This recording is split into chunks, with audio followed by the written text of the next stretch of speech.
এই মৌসুমে সবার ঘরে ঘরেই এখন জলপাইয়ের আচার। একেকজন একেক রকম করে আচার বানায়।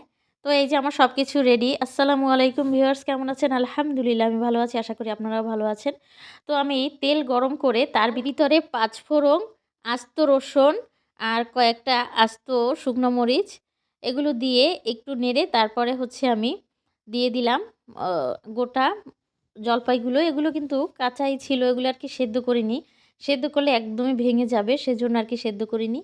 আর একদমই আ কোনো ঝামেলা নাই। একদমই সহজভাবে আর কি বানিয়েছি। আর আমি হচ্ছে মসলাটা আ বেটে দিলাম না। এরকমই আস্তে, আস্তে থাকবে। আমার কাছে ভালো লাগে। একটু মুখে পড়বে খাবার সময়।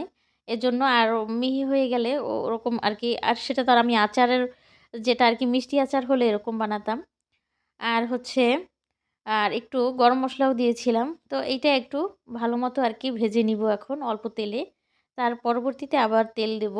তো এইটা কিছু সময় ভেজে তারপর আমি এখন তেলটা কিন্তু বাড়িয়ে দিলাম। আরও অনেকটা তেল দিয়েছি। এই যে এখন এই তেলের উপরে এটা যতটুকু আর কি সেদ্ধ হয় এবং একটু শক্ত হবে জলপাইটা, এভাবে আর কি রেখে দিব। এরকম করে কিন্তু জলপাই রেখে দিলে আপনি যেকোনো সময় পরবর্তীতে কিন্তু খেতে পারবেন। আর ভর্তা হয়ে গেলে আচারটা কিন্তু খুব তাড়াতাড়ি খাওয়া হয়ে যায়। এজন্য এরকম রাখলে আর মিষ্টি হয় ভর্তা আচারটা। আর এটা আমি চিনিও দেই নাই। সামান্য একটু পরিমাণে চিনি দিয়েছিলাম।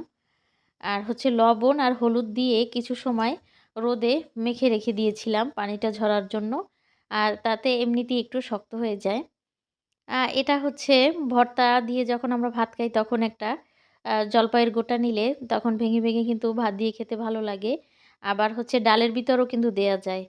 আবার খিচুড়ি দিয়েও এভাবে খাওয়া যায়।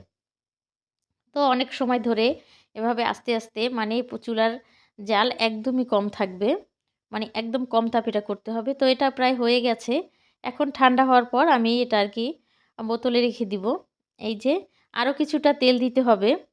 তো আমি বোতলে রাখার আগে কিছুটা লবণ দিয়ে নিলাম। তাহলে আর কি আচারটা মানে কোনো রকম ব্যাকটেরিয়া আক্রমণ করতে পারবে না সেজন্যে।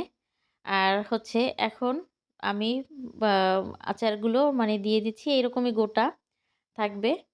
আর পরবর্তীতে আবার তেল গরম করে মানে তেলটা ফুটিয়ে তারপরে ঠান্ডা করে এই বোতলের ভিতরে দিয়ে দিব। তাহলে মানে আচারটা নষ্ট হবে না। সমান, সমান থাকবে। যতটুকু আচার ততটুকু তেল। তো এখন আমি লবণটা দিয়ে দিচ্ছি। আর আচার যতটুকু রেখেছি আর রাখবো না।